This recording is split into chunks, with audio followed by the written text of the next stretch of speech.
Welcome to the Everyday Rabbi.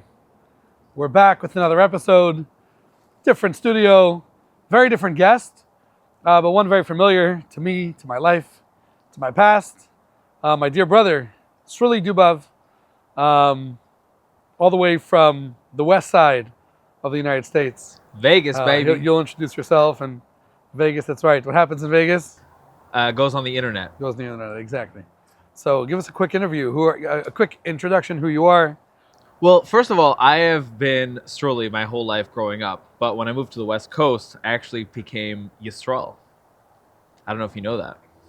I think I do know that. So IMDb, you're Yisrael. IMDb, I'm Yisrael. YouTube, yes. Instagram, Facebook, everything was changed to Yisrael. I just figured it's easier. If I tell people my name's Sruli and then they put the paperwork down, it doesn't match my legal name at all. It's like a completely different name.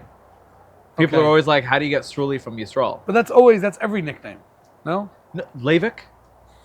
I mean, it's not that different. You had one letter. At TSA before in the past. But you had one letter. It's not that big of a difference. But people literally are like, how the heck do you get Sruli from Yisrael? Yeah, I did one time have a problem going through immigration to Australia because my e-visa said Leivik and my passport said Levi. So, which is my name, by the way. Thank you. Some people don't know that. So you said Vegas. Like, how'd you get to Vegas? We could back up a little bit. But you were born in Orlando. Orlando, Seminole County Hospital. Actually, I don't know where I was born.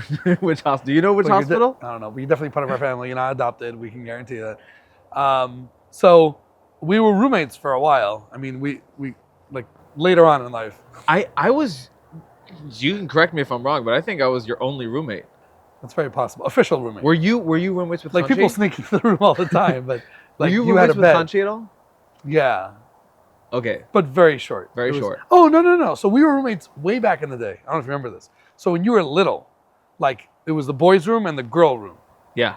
And Chayla was a baby. So it was me and you, and I remember this because you wouldn't go to sleep at night, and Mom wasn't happy. But we were roommates then, and then somehow life, took its course. Then we ended up roommates again in later years, which sounds funny to say in our old age. Well, there's pre-house remodel and there's post-house remodel. That's true. Because so the early days is pre-house remodel. Later days, right. So we were roommates again for a couple years, 2, 3. More than that. 4. We remodeled the house in 2002. We were also in and out of Yeshiva. 2003. So we were also in and out of like school and out of town. Because most of us left home at between 12 and 14 years old to leave to Yeshiva. I mean, we left home at 10, both of us. Right. We were home on a weekly basis. Right. I think 12, 13, we were out. Away. Yeah. Postville, Chicago, Toronto. Yeah. So one morning, this is how I remember it. One morning I woke up and Mom comes into the room and she's like, "Where's Sruli?" And I was like, "Am I my brother's keeper? Like, why, what's going on?" And she said, "You didn't notice that he didn't come home last night?" And I'm like, "Yeah, he never comes home." Like, why? Wait, is this when I was an adult or when I was a kid? No, you were an adult. Okay. And apparently you had moved out. Oh. Actually, funny enough, you moved downtown. Yeah. It was colonial. Yeah. Yeah, we switched places. Yeah. So Mom was like freaking out. I'm like, "What?" She's like, "You don't find that like odd?" I'm like, "No." She's like, "That's really just picked up and left." I'm like, "Good for him. He's growing up." So that was the beginning, right? So you moved out of the house. I moved out of the house. You did plastic surgery. You cut up the credit cards, right? No, that's when I got my credit cards, and that's your own credit card. Yeah, and that was the start of me having a horrible credit score, which no longer is the case. So that I can say this with pride that I was like 400s. A theme on this podcast seems to be bad credit scores. But now, guess what? I just checked my credit score the other day. On 2 out of 3 accounts, my credit score 770. Very nice. Wow. On the mark. Good number. 2 accounts equal. Don't do anything. 770. I can't do a thing. I don't want to change a thing. 770 is where we want to keep 770 is a great number. And Ufaratsta, bursts forth. So what inspired? I never asked you this. What inspired you to do that? To move out. To pick up and leave. For the record, home is awesome, and we could talk about this. Is that our house was always welcoming, and I'll just say a story before you say yours. Is that there was one time I don't remember if I was in Yeshiva or something, and I wanted to come home sort of unplanned. Like I had found a ticket and I told, mom and dad, like, hey, I'm coming home for the weekend. And they said, well, we have some guests. So I don't know if, like maybe we'll put you up by one of our neighbors. And 5 minutes later, I got a phone call back and they said, you're coming home, you're in your room, it's all set. And later on, I found out that the conversation went something like, our house should never be in a situation where we don't have room for one of our kids. We'll make it work. We'll put our guests at a neighbor's house. You'll come back to, where you're rightfully. So we grew up in that sort of environment. So you didn't leave because they chased you out or because you were running away from home.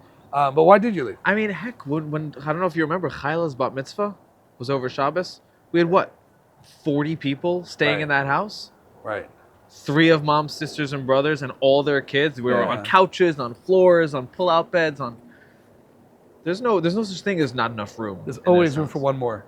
No, so the reason why I moved out, and here's the thing that a lot of people might not think about when you think about, you have a big family, right? You think about the bills, you think about the space, you think about but what people don't really think about is the personal space that you don't get when you grow up in a big family. And I was at a point in my life where I never had that. Right, growing up with 6 brothers and 2 sisters, and I never had personal space. Then I went to Yeshiva once again, never had personal space, and I just felt like when I was 21 years old, I was like, I need personal space. For the first time in my life, I needed to go after that. So I decided to move out, and I knew that mom was going to freak out if I told her, hey, I want to move out. She wouldn't let me. So I decided to go without telling her. We have a very ask forgiveness, not permission policy in our house. Yeah. So I packed whatever I could into a backpack and Uber wasn't really a thing yet, but I got in a car. It wasn't even a taxi. It was like some random like car service thing. Maybe it was a taxi. I don't remember. It sounds very much like a runaway. And I went. The place was sketchy. Let me tell you. Because it's not the nice side of downtown. It's like the and then they bribed me to come back home, which you didn't do. I did. Okay. No, the bribe was after I was living out there on my own for a few months. It was during that time where I decided to go into film and production. And was real estate first? Real estate was first, along with life coaching. And I was doing that, and then I realized I wasn't happy. I wasn't enjoying my job, my real estate specifically. I'm not a salesman type of person. So I changed gears through the help of, through the inspiration or what would you call it? Like when someone keeps putting like seeds in your brain to do things. It was Jackie Berger. Am I allowed to name drop on this? You can name drop. What'd Jackie, she say? Well, she came. I think she goes by Rabbi Jackie Berger. She's the in-house on-call psychiatrist who we never hired. Who just we get free advice. Yeah. I didn't even ask her for advice. She would come over to me on a Shabbos and she would say, Sruli, you're so good at video editing. You're so creative. By the way, we had Jeff on the podcast. Oh, okay. Yeah. Well, so Jeff can... shout out to Jeff. Shout out to Jeff's Jeff. mom, yeah. She would tell me, like, you're so creative. Why are you not pursuing this as a career? And at that point, I was editing for fun. I was doing the family video that I put together, the family montage. I was doing random videos for Hanshi and my other brothers and sisters, right?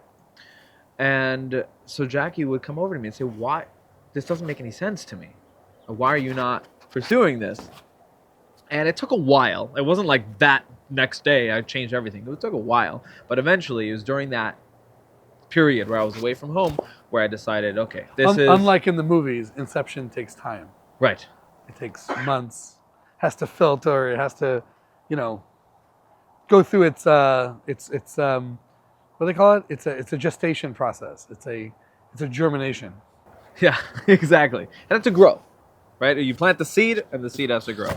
So I decided to pursue that career path. And in doing so, I said, okay, as somebody who grew up in a Chabad family, what do we cherish most of everything besides God?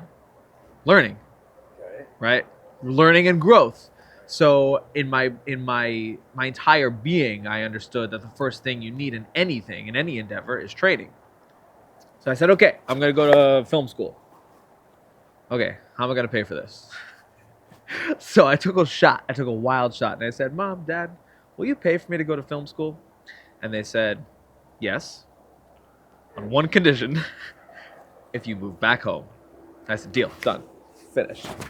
So I moved back home, spent a year doing film school, and then I picked up my bags once again and moved to the West Coast, to California.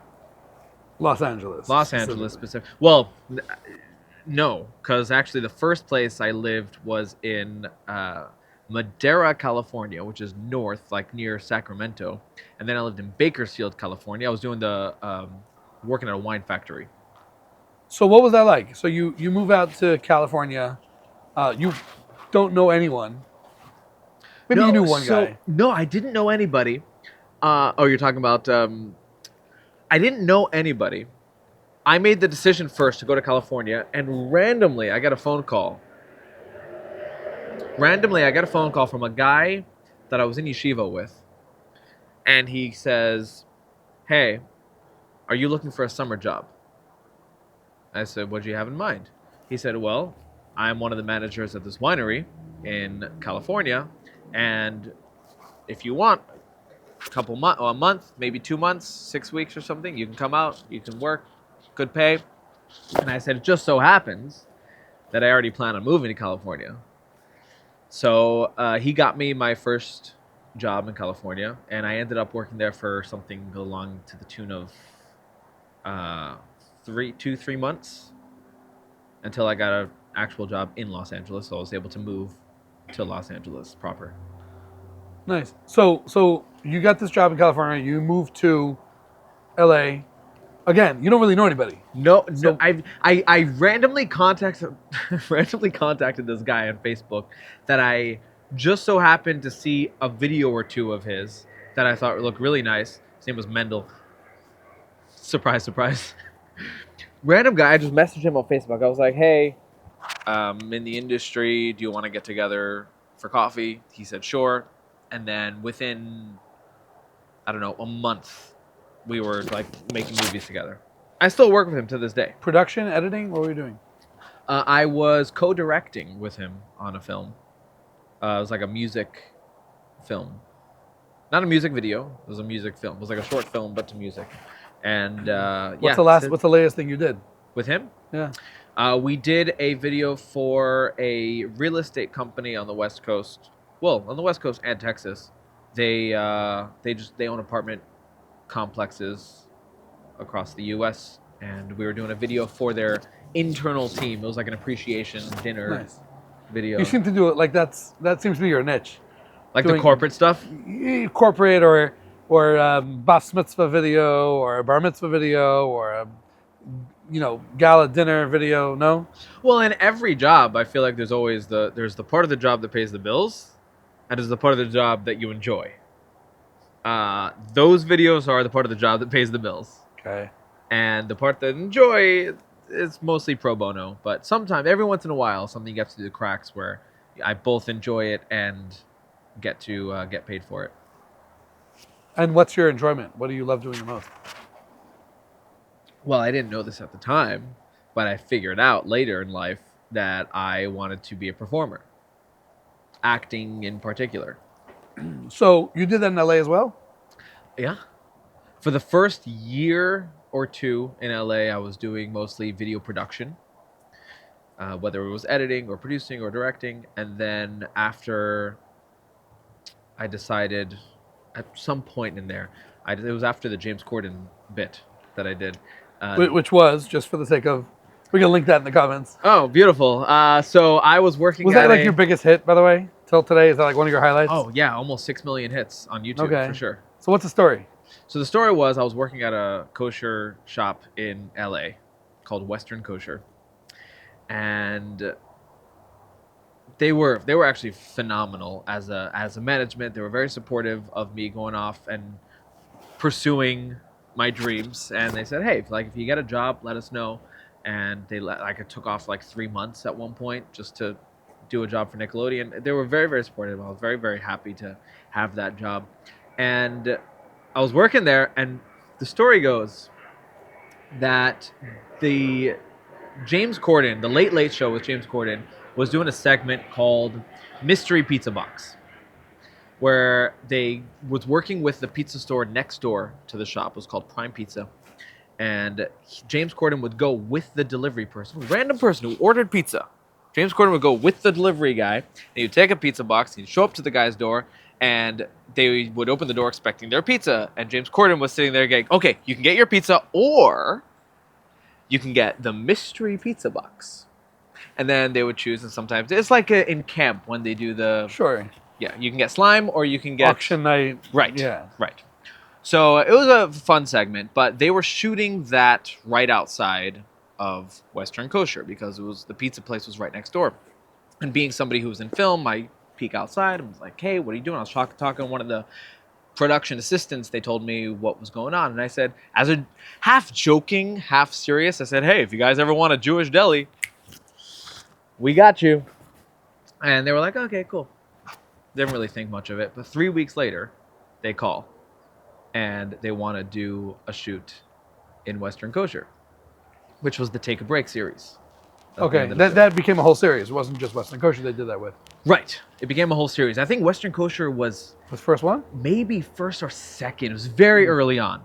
They definitely got more into the rhythm later on. And they show up. They got permission from the management and the owners. But once they show up, my manager comes to the phone. He goes, all right, who wants to be on camera? Me. So they said, okay, you're going to be over there. This other guy, Joey, he's going to take a break. And then you're going to be the manager who is going to be with James throughout the entire video. And it was a blast. We spent like 4 hours together. 4 hours. We sang. Was it we easier danced. to film? Because I know when you film these type of things, you have to do take after take after take. Was he natural with it? Was he like... It was very natural. We did so many bits that never even ended up in the final video. Always. Yeah. Always. Usually the ones you want to end up don't end up, right? Yeah. Which piece did you want to end up?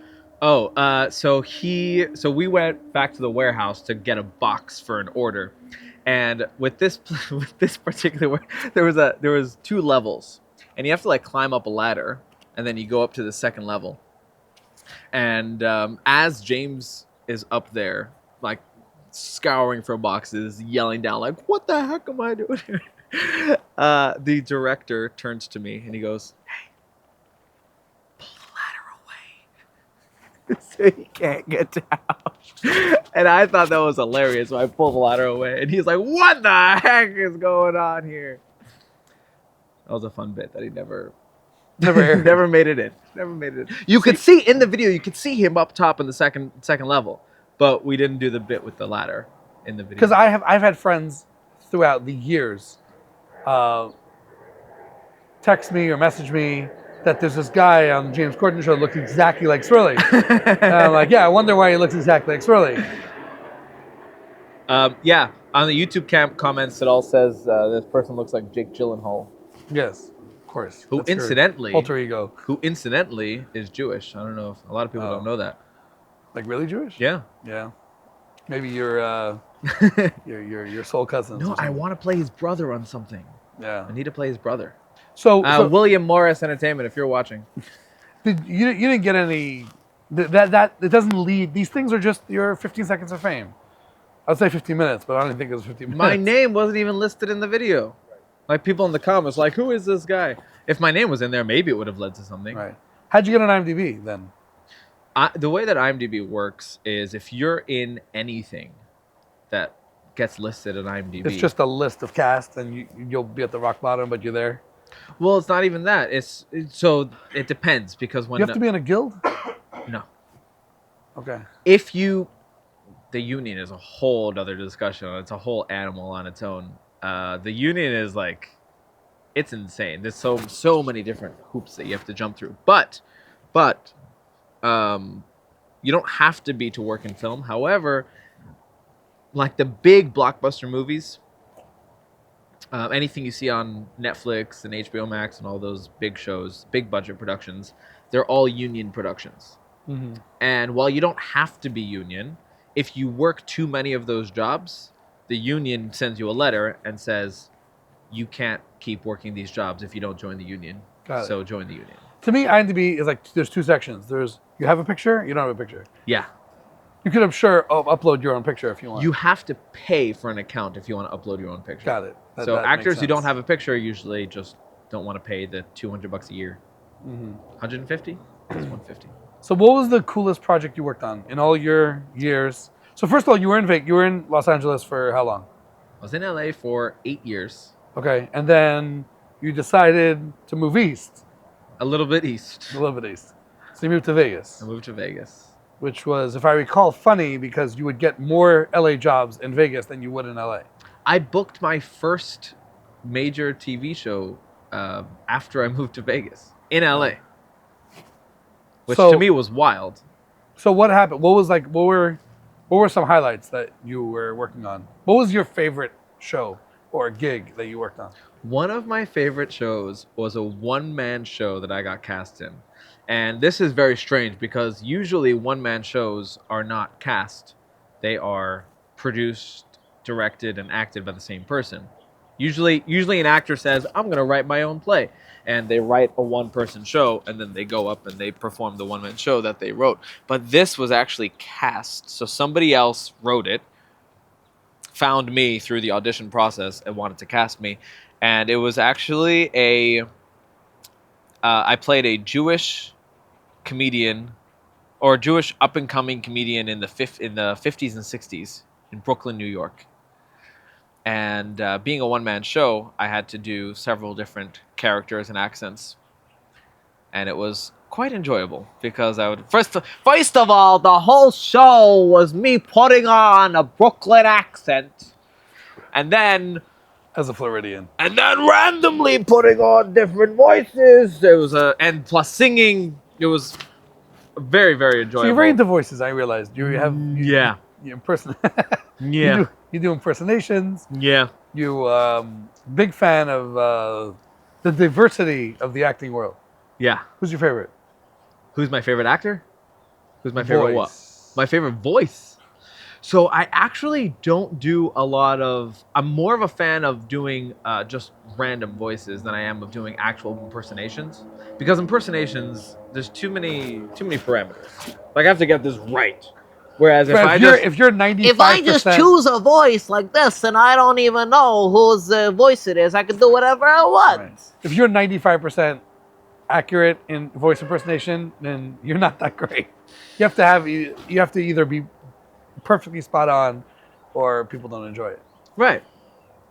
If you get like 95% of it with all the characteristics, they'll give it to you anyway. But most people think they're good at voices are not good at voices. That's true, probably.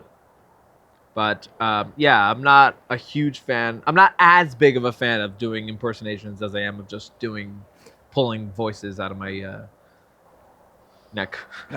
So just in terms of Judaism, right? How does Judaism play a role in all this? I know you said you played Brooklyn accent. I don't know if that was a Jewish comedian. It per se. yeah, it was a Jewish comedian. You played the Jewish kid, the Hasidic boy in some short films and such. What do you say to people who think that Jews run Hollywood? So to Mel Gibson, I say you're right. You're calling people out. No, they're right. So I was talking to this woman who works in politics, and we were talking about the state of Hollywood. She's a Jewish girl, and we were talking about the state of Hollywood. She lives in LA, so she's very familiar. You know, every other person you meet works in film and television, and we were talking about Jewish content, and she said, first of all, I love this phrase. I started using it to everybody. She said, there's not a lot of pro-us content. Like, first of all, I love that. Love the term pro-us. There's either anti-us content or pro-us content. Yeah. But then she said, And I asked her, I said, do you think it's because Jews aren't as in control in Hollywood as they used to be? And she said, yeah. Yeah. Like they've all been kicked out. And I said, do you think that's because Jews got a little bit too complacent? And she said, yeah. Yeah. Because it just became, anti-Semitism can't come to America. That would be ridiculous. Like we already had World War II. I thought we already abolished this whole idea. So in that other words, like the anti-Semitism is wrong. MGMs and the Hollywood, Actors Guild or whatever it was of the Jewish, world in the 70s and 80s took it for granted. Ironically, the Screen Actors Guild is still run by a Jew, Fran Drescher, the nanny. Right. But I'm saying, like what happened? What was the history on that? I don't know all the details, but there was definitely a point in time where things were no longer being produced by Jewish people. Like it used to be. And me and my buddy, by the way, we still do this. Me and my buddy, whenever we watch a movie together, we watch the credits, we go, Jew, Jew, Jew, Jew. And it's always executives and producers. It's always like management, upper management. It's never camera people. It's never Why do you think editors. that is? I mean, we know the Steven Spielberg story. But like in general, like how did Jews make their way into Hollywood? How did that happen?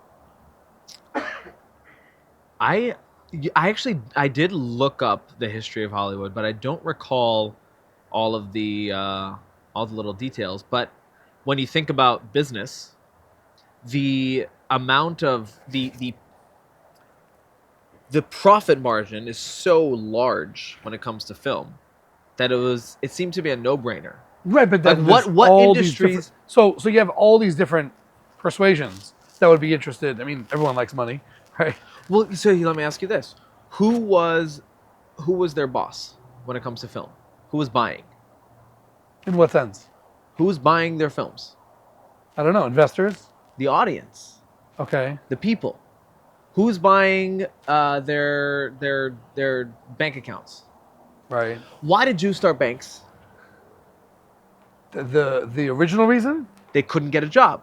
And because there was this whole idea of, I mean, in the ancient world, in the old world, there was this idea that Christians didn't want to charge interest to each other, so they just let the Jew run the bank, right? Let him charge the interest, and then if he ever gets too money hungry, we'll just kick him out, which is what they did. I mean, this is not it's not rocket science. The Muslims did the same thing, right? Because every family tries to avoid charging their own brothers and sisters, right? But we'll charge somebody else. So you bring an outsider, and people do this all the time now, right? People will deliberately bring in an outsider for a role that they don't want to become contentious. So you bring in a contentious person to do a contentious job. Does that make sense? Yeah. So that was another reason why. So when they need an outsider, who was the first outsider they thought of? Jews. Jews are smart. They're capable. Let them run the banks.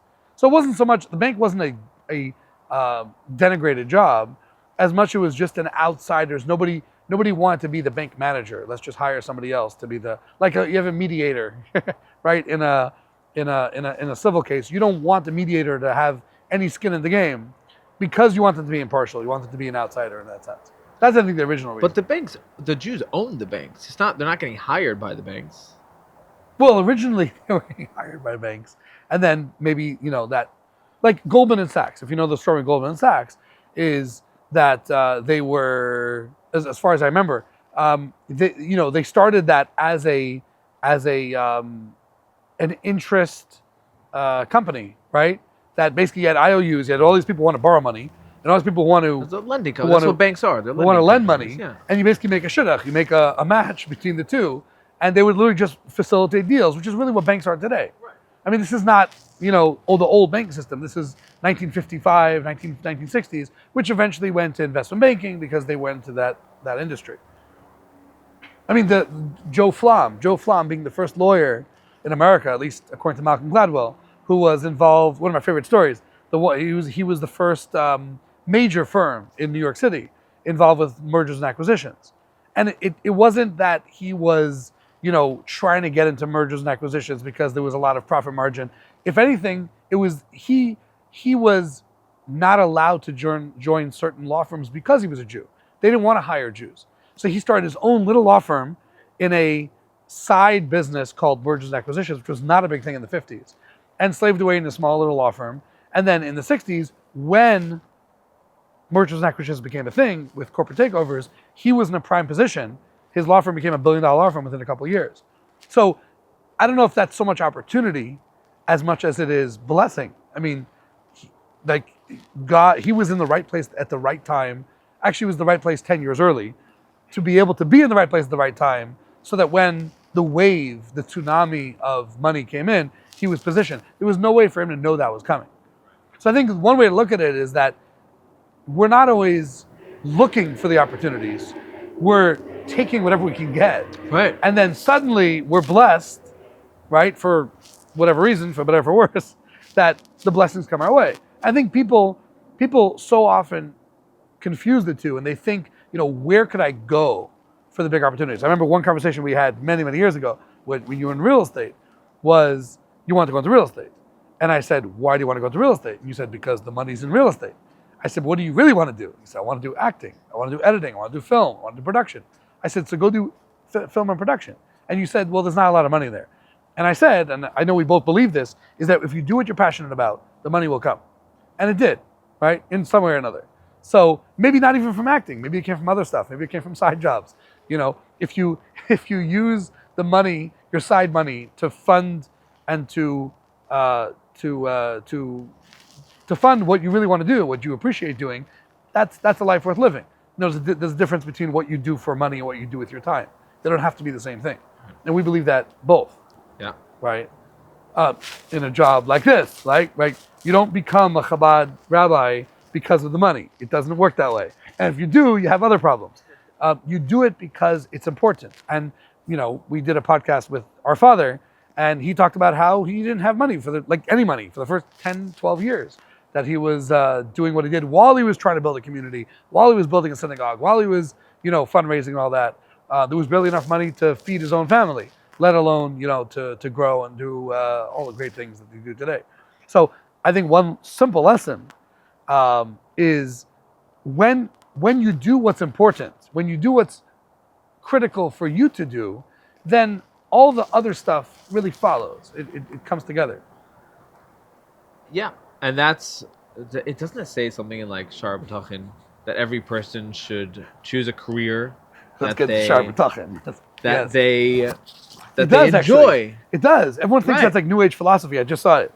It's like in the middle of the book. I just randomly opened the book and it was right there. You have to choose a career that you... And it says if a person's intellectually strong and physically weak, he should go into a profession which requires the mind. Accounting, right? Finance, whatever it is. And on the contrary, if a person's very physically capable, they should go into a job that requires a lot of physical exertion, such as traveling. Interestingly, it says that. That's what segues into the whole story about the guy who... there's a story there in Shar B'Tachin. For the record, Shar B'Tachin is written by Bachya Ibn Pekuda, an Iberian Jew, rabbi, I think 900 something years ago. I mean, we're talking, this is a millennia ago. This is not New Age philosophy, but it is very witty and it has a very New Age vibe to it. And this Jew is traveling hundreds of miles away. It was the original The Alchemist. I think so. Yeah. Really? Yeah. Well, he mentions alchemy, right? Yeah. He talks about like if you could be a professional alchemist, a successful alchemist, Right. Would you not? We are all successful alchemists because we turn, what does he say? We turn, destitution. No. I'm saying in life. No, but like, what's the idea of alchemy? Is taking lead and turning it into gold? So he talks about alchemy in the sense that even if you were successful alchemy, you'd still have a bunch of downside. You'd have to run from the authorities. You would have to buy materials, and all those things. He says, what if you just go to the creator of the universe and you don't have to worry that you're going to get caught by the police, or you're going to have to buy your materials, or that someone's going to put you out of business because they discover alchemy. There's that whole interplay over there. So what's interesting so the story goes that this guy travels many, many miles away and he meets a pagan. And and he's criticizing this pagan for not believing in God. How could you not believe in God? God is the creator of the universe. Obviously, God created all this world. So this pagan turns to the Jew and says, "One second, where are you from?" So he says, "I'm from this faraway town." So he says, "You are such a hypocrite." So he says, "How so?" He says, "You telling me all about God and belief in God and trust in God, You travel all the way here, 500 miles or whatever, to find some money. You don't think there's money in your own hometown? So the Jew picked up and went back home and found a profession, found money, found a job in his local town. And that sort of ties into the idea that, you don't have to travel far. And I actually had the story this past year, which tied into this, based on Shara B'Tachon, based on this story. But I quit my job basically because of that. But it is very interesting how often we think that, I need to get money over there, right? The example of the treasure, right? The famous story or dream, the guy's dream is a treasure under some bridge. So he goes to the bridge and there's a guy there, some agent, and he says, "What are you doing here?" He says, "I had a dream there's a treasure under the bridge." So he says, Baba Mises, this is crazy talk. I once had a dream that in a faraway town, and he describes this guy's village, there's, in this guy's house, in some red house at the end of the hill, there's a treasure. Sure there is. So the guy goes home, and sure enough, goes to his, house, which the guy described, and digs under the fireplace and finds a treasure. It's a proverbial story, I'm sure, but or maybe it happened in real life, I have no idea. Well, the question would be, why did he get the dream and not the other guy? Because everybody has a dream about the other guy. That's the point. Oh. Everybody thinks that the treasure is in somebody else's backyard. Got it. Which seems to be a common theme, I guess, in our lexicon, is that, you don't have to go to somebody else's dream. You have to find your own dream. Somebody else's dream is not going to work for you. It's his dream. You find your own dream. Find your own passion. Find your own source of inspiration. Find your own money. Why do I have to have his money? Why do I have to have his car, his house, or her profession? Go do what you want to do. Go express yourself in your way and manifest your own destiny. It's getting very top heavy. We went from, okay, so you're an actor, to Shara B'Tachon. find your But purpose I think in life. that's what it comes down to. That is the basis of our upbringing, is that wherever and whatever you do in life, it all comes down to the fundamentals. It all comes down to, what is, we can go back to the very beginning, and I'll ask you, what inspired you growing up? Because we grew up in the same house, more or less the same generation. I mean, we're a couple years apart, several years apart. So what was your inspiration growing up? What gave you that, number one, self-confidence and the drive to do what you do? Well, I think a lot came from our parents, in that whether they know it or not, whether they knew what they were doing or not, I think that, so I noticed that there's a lot of things that parents can do that influence their kids, but are not readily apparent, right? So your parents will say something, right? All pun intended. Readily apparent. Oh, apparent. Your parents can do something or say something, and it seems like the kid has no idea what you're talking about. They don't listen. They don't listen today. They don't listen tomorrow. They don't listen in 2 weeks.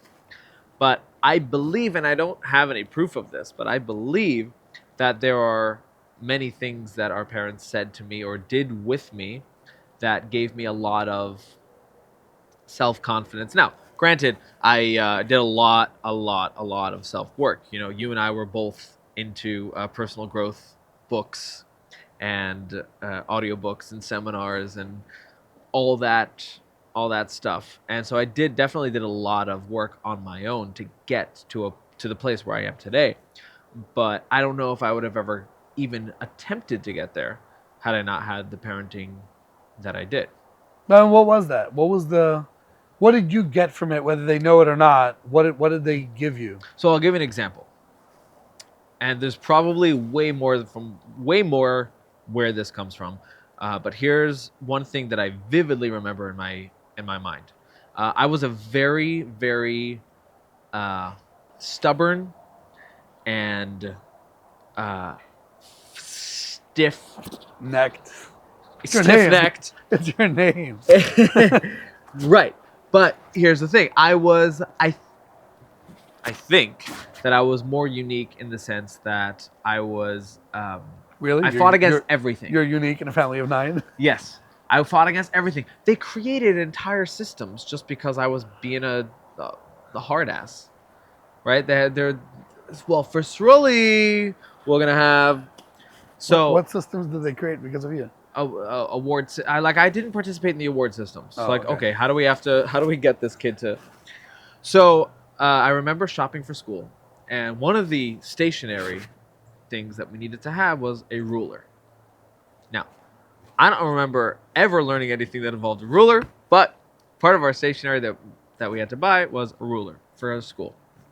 And when we were in the store, the ruler that I found one of those flexible rulers. It was like a rubber ruler that you can bend. And I said, looks really cool. I want this ruler. And Mom and Da said, okay, we'll get the ruler. And then when we got home, they sat me down at the dining room table, and they started to explain to me what it means to be flexible. And they used the ruler as a mushal for As a parable. As an analogy, yeah. Is it a parable or an analogy? Which one would it be? I think it's an parable analogy. Would be more of a story and analogy. Yeah, it's an analogy.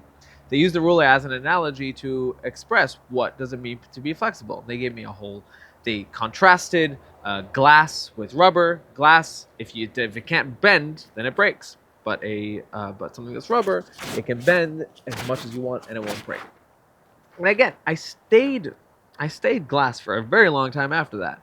But the fact that I remember that story, I feel like influenced me, even though not immediately, but later on down the line, that I became, if anything, too flexible over time. Now it's just, okay, whatever happens, happens.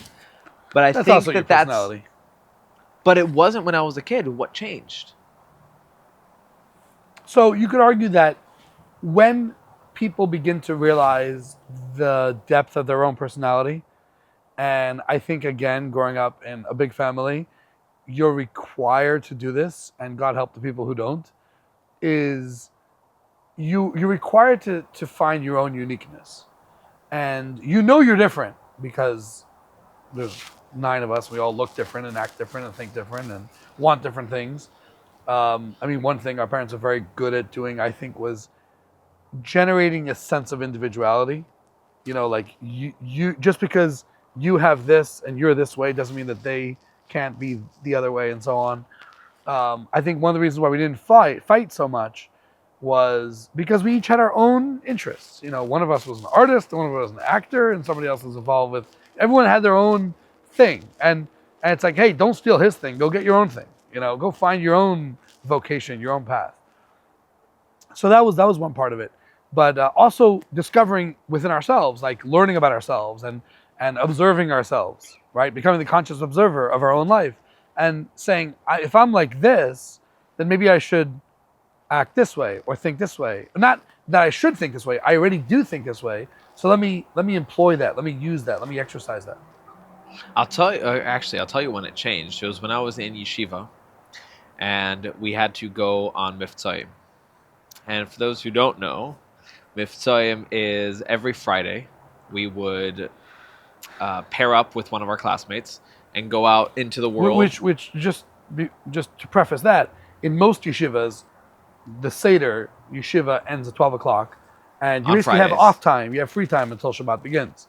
In the Chabad yeshivas, what do we do? In the Chabad yeshivas, we don't have free time. We say, take your free time and help somebody else. So we would pair up and disperse across the entire city, whether it was downtown, whether it was uptown, whether it was northtown. Toronto? This was in Toronto. And we would find Jews.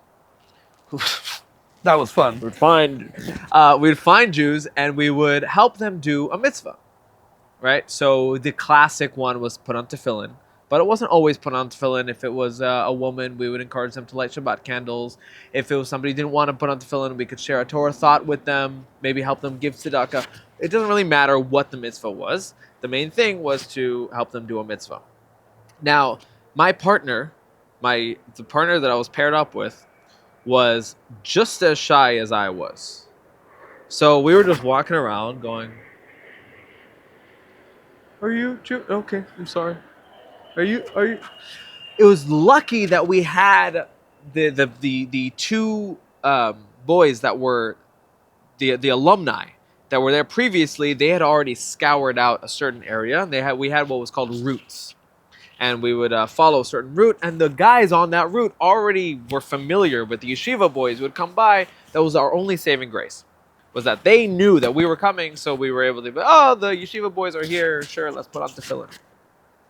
But after a year of doing that, I finally came to the conclusion that this is not going to work. One of us has to talk. Because if we're both not talking, this is going to be a disaster.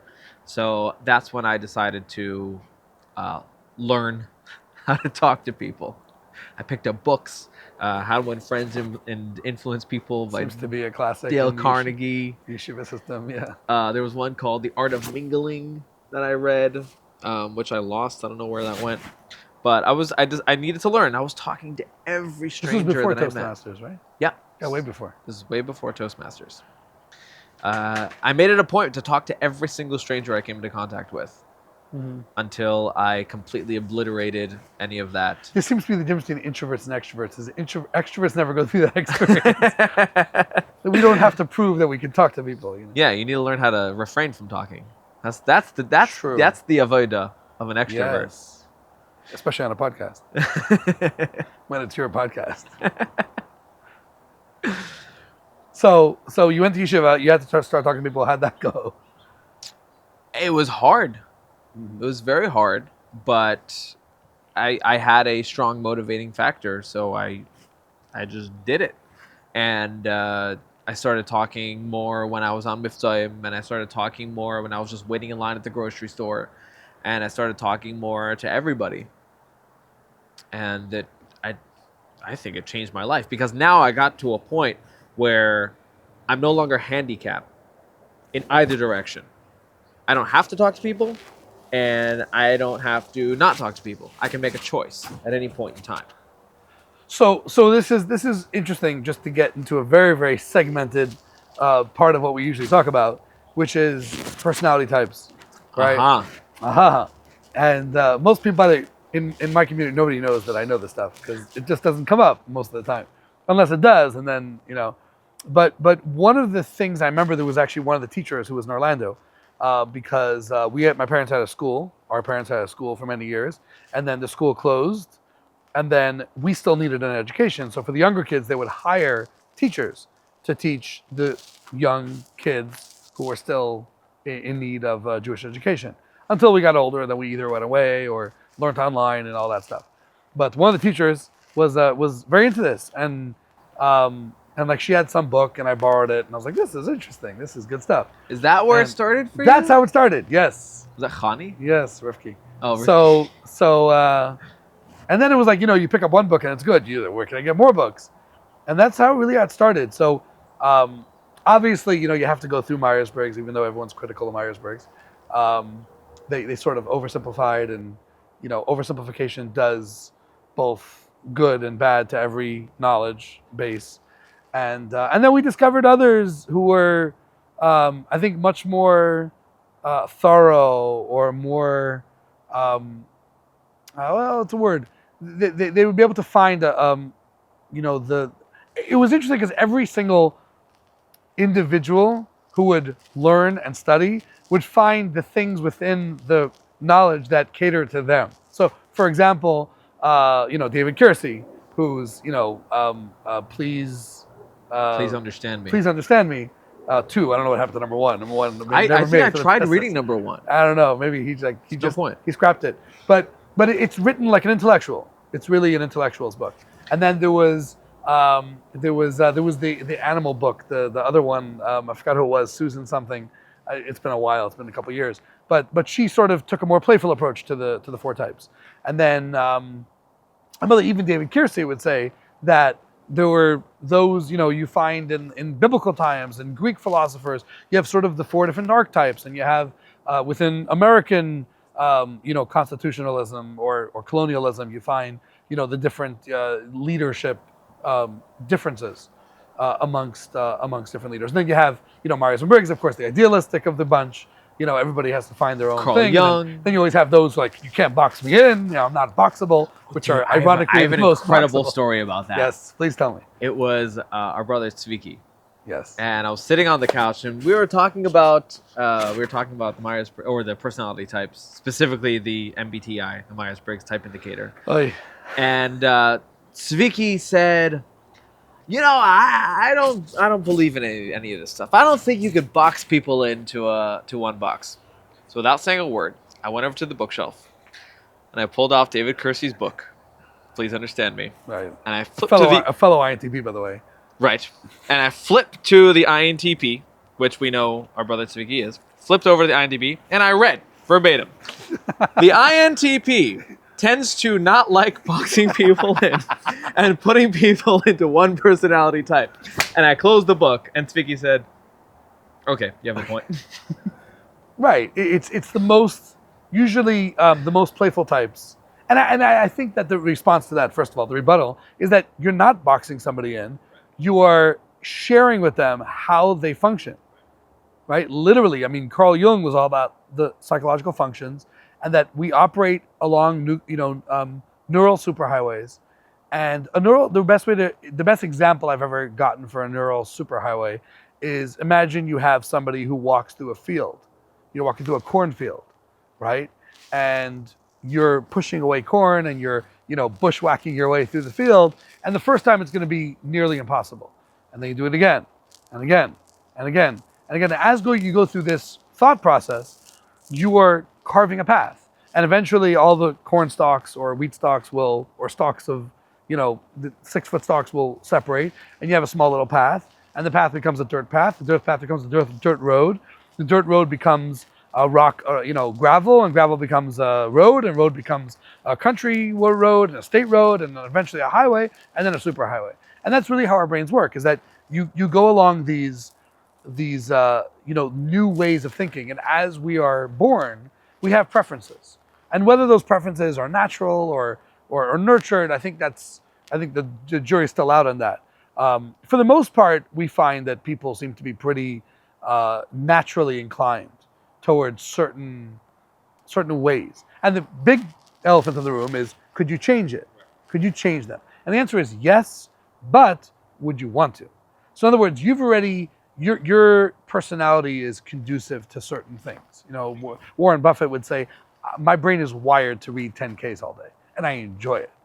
Most people, or some people, would not enjoy reading 10Ks all day. They wouldn't care, right? Their goal in life wouldn't be to take $1 and turn it into $2, like he says his goal in life is. He doesn't care about skydiving, doesn't care about cruises, doesn't care about nice cars or nice houses, or spending money or even having a good time.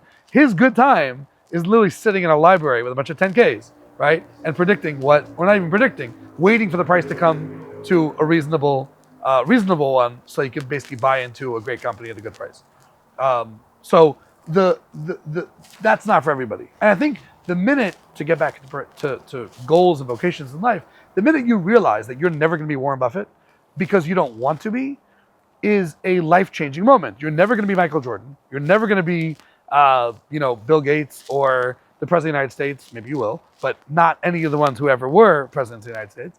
And you're really carving your own path in your own way, with your own personality, with your own biometrics, as it were. And you have to really find your own uniqueness. And, there are those who've since developed the system into, why 16 types, go 32, 64, 128. I think David Superpower has 512, right? He has 512 types. Because every one of those 16 types, which are almost in themselves archetypes, you have men and women. Men and women are different. Surprise, surprise. You have masculine and feminine. So men can be masculine or feminine. So that makes a difference. I mean, just like that, you already went from 16 to 64, right? And then you have other subtle differences, whether I think you call it Enneagram's wings, but you could switch your internal functions. In other words, give preference to one over the other, which people do all the time. That's another differentiation. So now you're up to, I think 128. You're almost there, right? So, and you could find these clusters of personality styles, and they really are styles. Nothing is a box. There's 8 billion boxes, as far as we know about, in the world today. And everyone is completely unique. And you're never going to find anybody exactly like you. They might look like you, sound like you, act like you, be similar to you. In China, they say if you're 1 in a million, there's a billion. If you're 1 in a million, there's 1,000 people just like you. But obviously, there's always going to be something. Even identical twins have differences. So part of that, and you could elaborate, is that we were each trying to find, I think that was, again, one of our vocations is, how am I unique? How is my personality different than your personality? Or how is my personality different than other people with my personality? I don't think we had to try very hard to get that. Like we all had our own personality, and we lived that personality. I will say Like one more thing. Hanshi collected her dolls, and we were all like, "What the heck She is was a wrong girl. with you?" Yeah, And I will she say, said, "This is what I'm doing. This is who I am. I Yeah. collect porcelain dolls. Yeah. I don't play with them.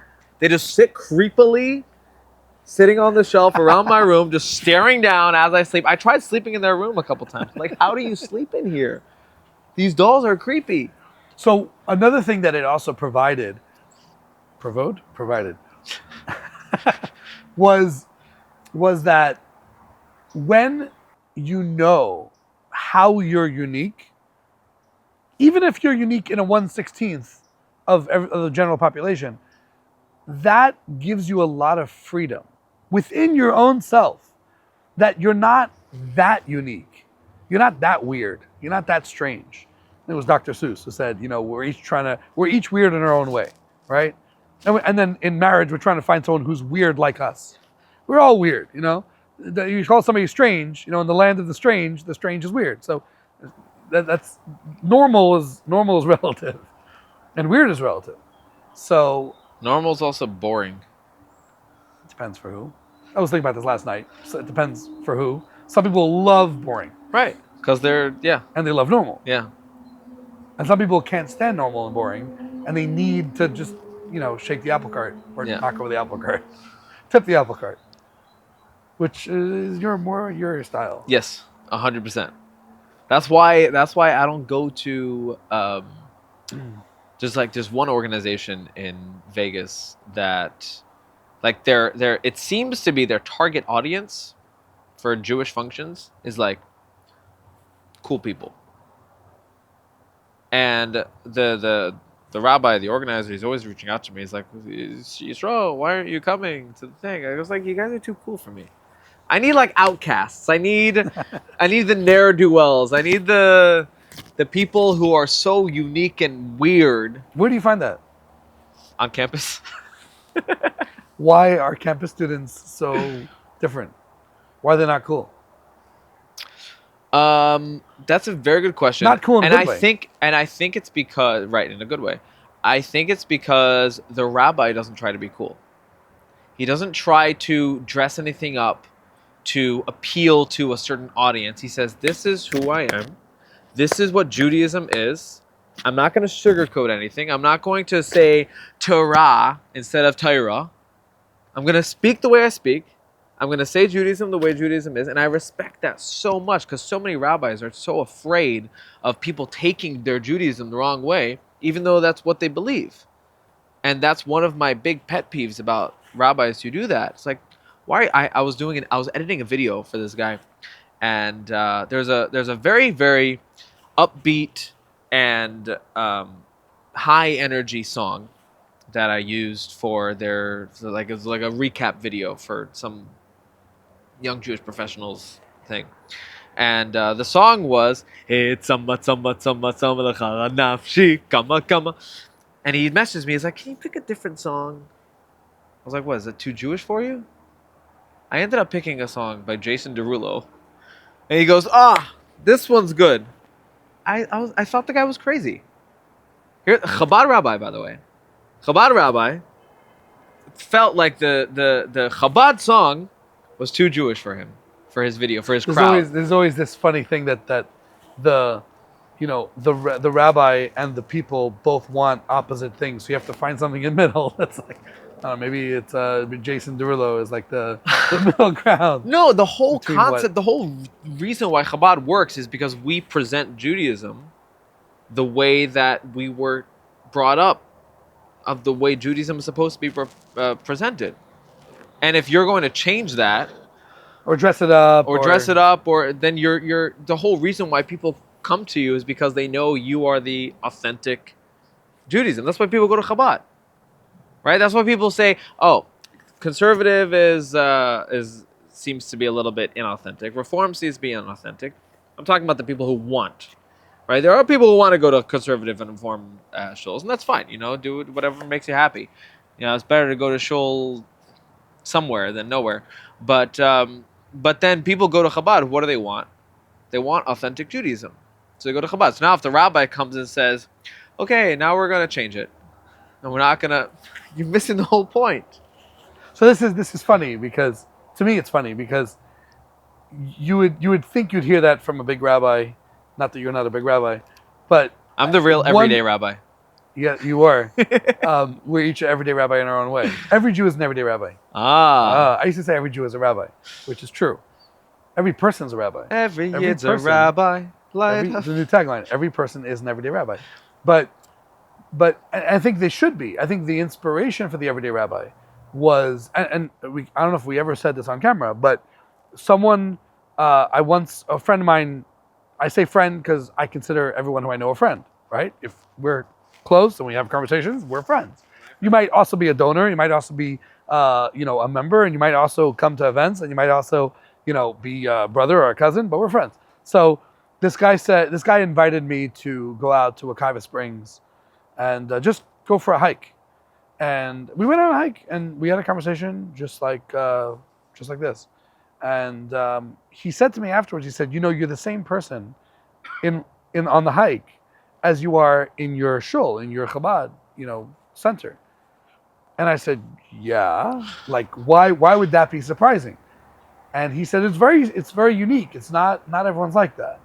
And I always thought of it the other way, like why wouldn't people be like that? Right. And we grew up in a house where our parents are the same parents, right? If you're in the synagogue or you're in Disney or you're in an airport lounge or you're on the subway in New York City, you're the same person. Yeah, you might dress a little differently. If it's hotter weather, you put on different clothes than when if it's colder weather. But the message, the medium, the information, the conviction, the authenticity was always the same, right? If we kept kosher in the house, we kept kosher outside the house. And we kept kosher when we're traveling, and whether it was cool or not, or accessible or not, or available or not. Make sense? Capiche? Capisce. Yeah, 100%. It's the same. It's same, but different. Yes, absolutely. And I think that it's and wherever you go in the world, you find that Judaism for Jews, and obviously we have an audience which is not all Jewish, but Judaism for Jews is different in Israel than it is in South America, than it is in Southeast Asia, than it is in Africa, than it is in the United States, and even the United States itself. New York, California, I'm sure are different. Florida, Miami, Orlando, different. So there's this understanding that just as people are different, places are different, right? Groups are different. Books are different. Persuasions are different. And the only question is how they get along, how they mesh, how they work together.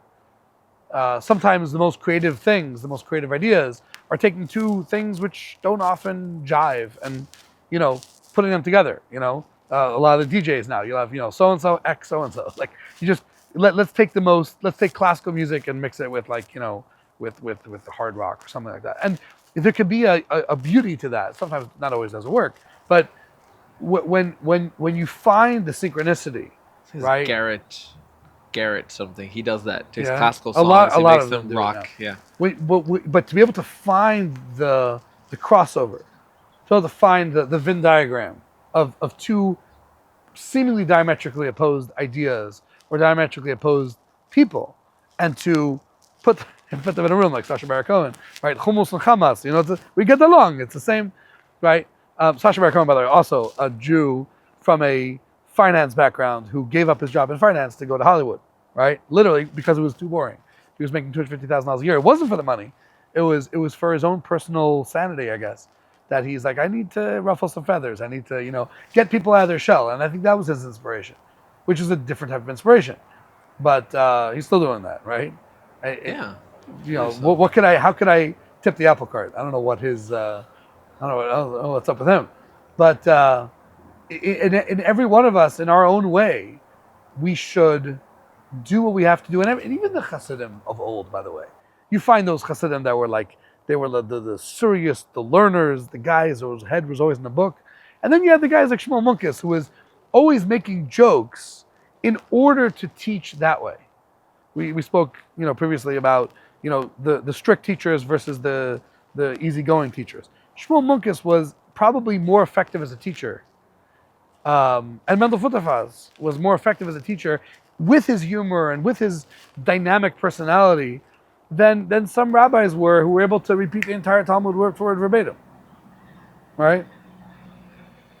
So who's your inspiration? Who's my inspiration? Who is your inspiration?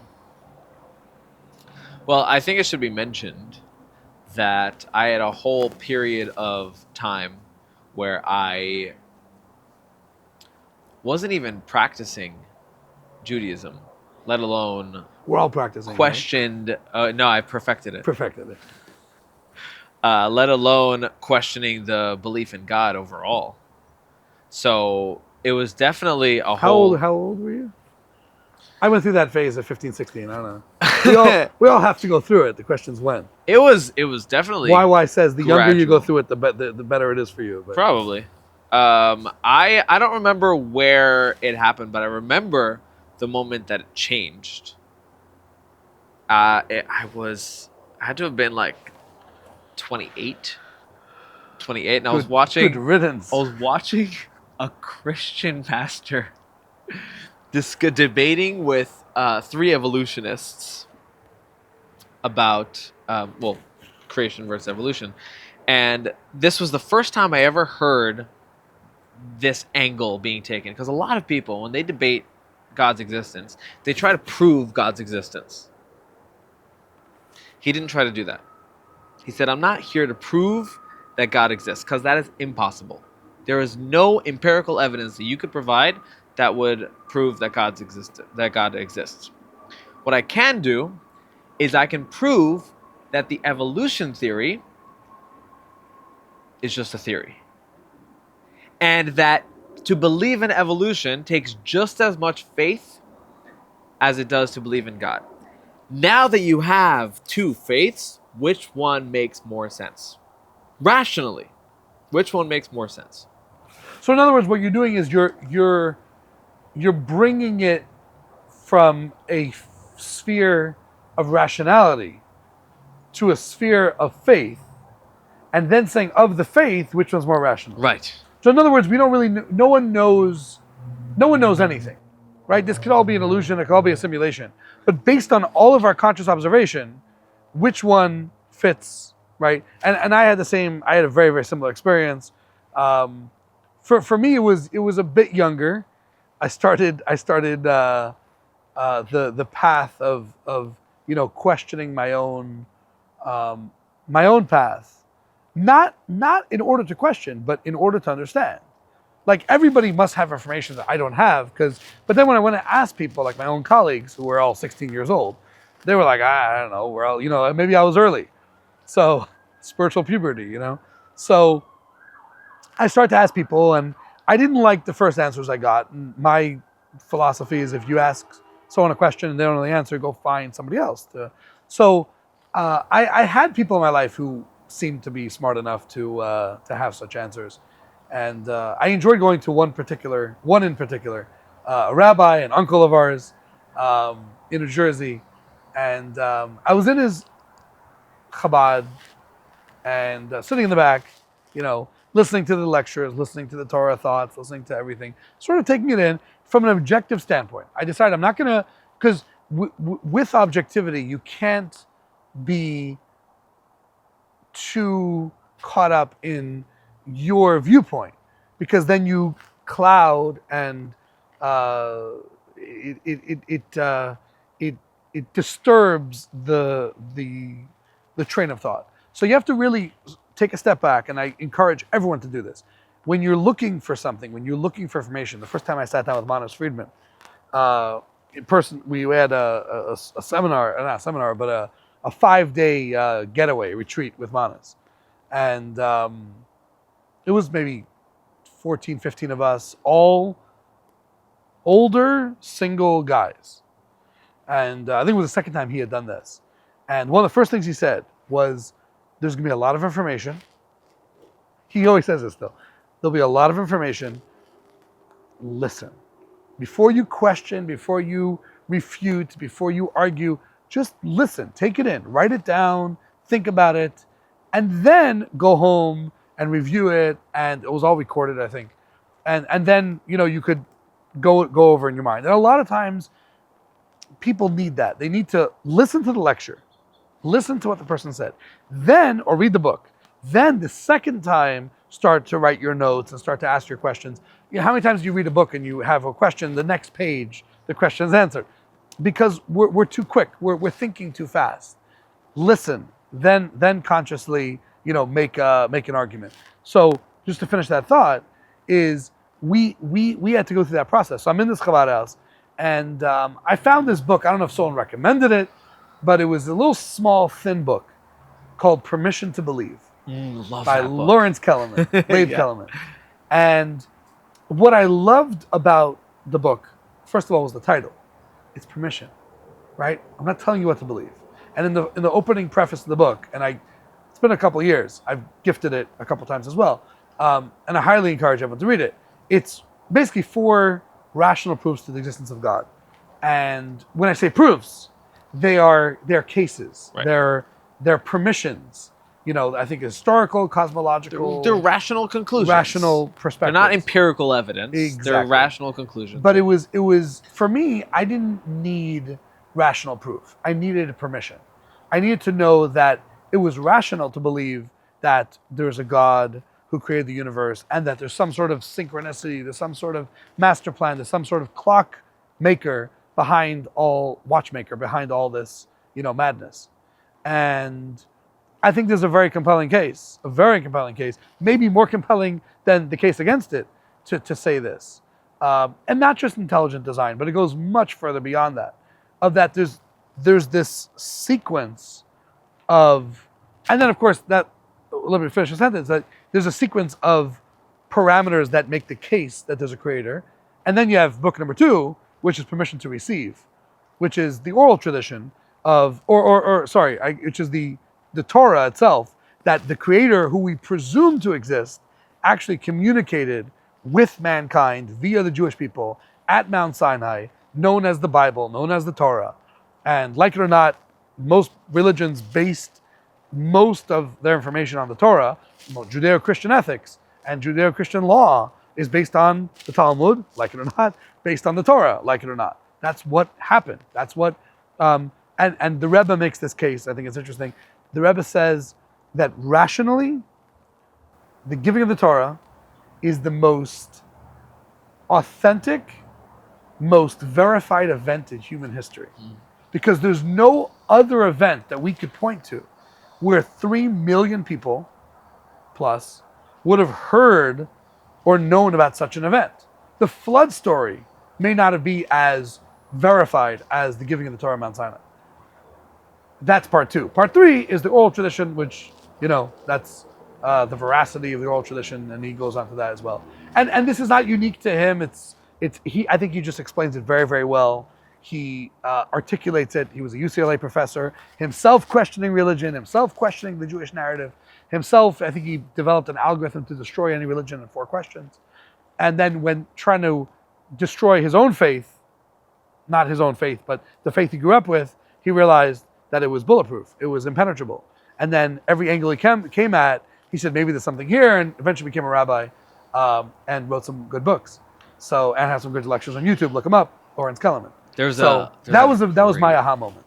There was a great talk that he did. It was like 45 minutes, completely obliterates any objection you can have to the Sinai revelation. Yes. Yeah. I share it. Phenomenal. It's one of my go-to shares. We'll share in the comments. Yeah. There's one where he does it for 45 minutes straight, which is more of a macro view. And then there's another one where I think it's like 7 or 8 or 9 videos. And he even has like sub videos where, like, if you have a problem with this one point, watch this video. And I've hinted to it in different in podcasts in the past, but it's really, really important for people to listen, just to listen to this case being made that Judaism is not a cult. It's not something that popped out of nowhere. Otherwise, when did it pop up? If something pops up, right? Every cult, you know when it started. You could identify a point in time where it was started by this person in this time, and he influenced these people. He talks about the Applewhite theorem and all these things, right? So, was that the Nike sneakers cult, right? Yes. I think that was right. Yeah. Heaven's Gate, right? Yeah. So, with every one of these, you could identify parameters within their construct, and most cults are designed with clever lies. And what makes them clever is that they cannot be disproven. For example, the lie itself, You can't check them. you can't check them. Right. So and They're we talked- unverifiable. One of the themes of our podcast is truth and veracity and checking the data.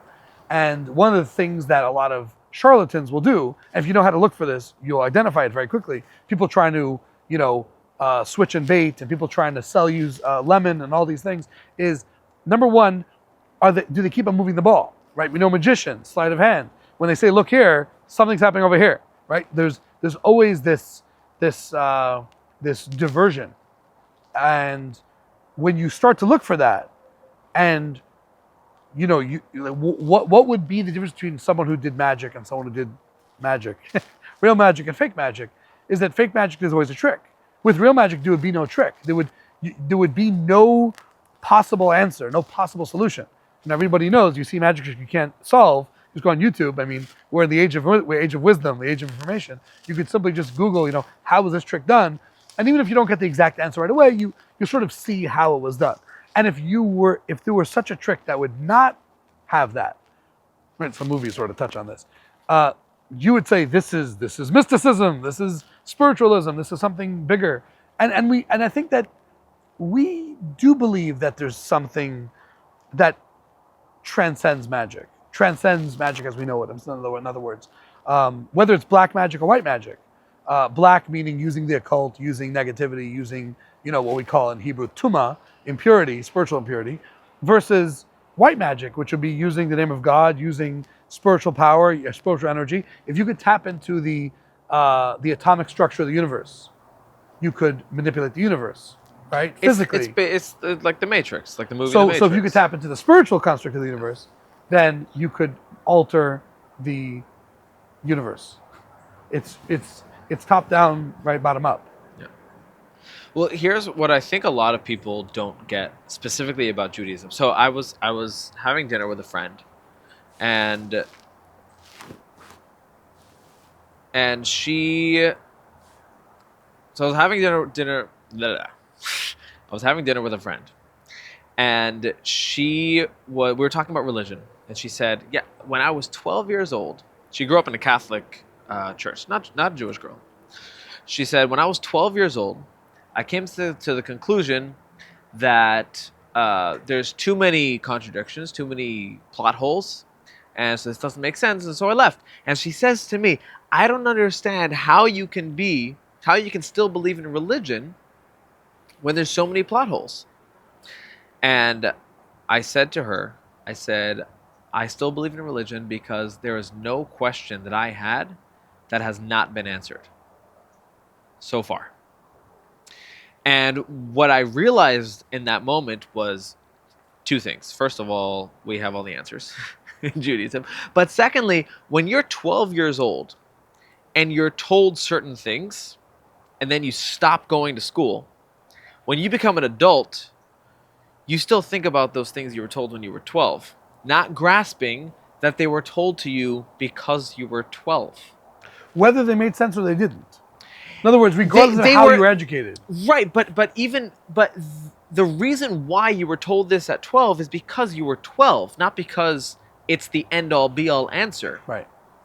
There are certain things, the way that they were described were in order so that your 12-year-old brain can comprehend it. Now, if you go beyond that and you go deeper than that, you'll find more deeper information. So this is Chanech L'Nar Al Pi Darkei. Right. Yeah. But so, Teach but the child according But to the his problem, or her. the issue was that they weren't, because they didn't recognize that there were some kids that were smarter than that, and they needed the deeper understanding. They were given the more surface level understanding, and then thereby it created certain, oh, this doesn't make any sense because I found this plot hole and I found that plot hole. Okay, let's step back. Now let me give you the deeper explanation that allows all those things to tie into one another.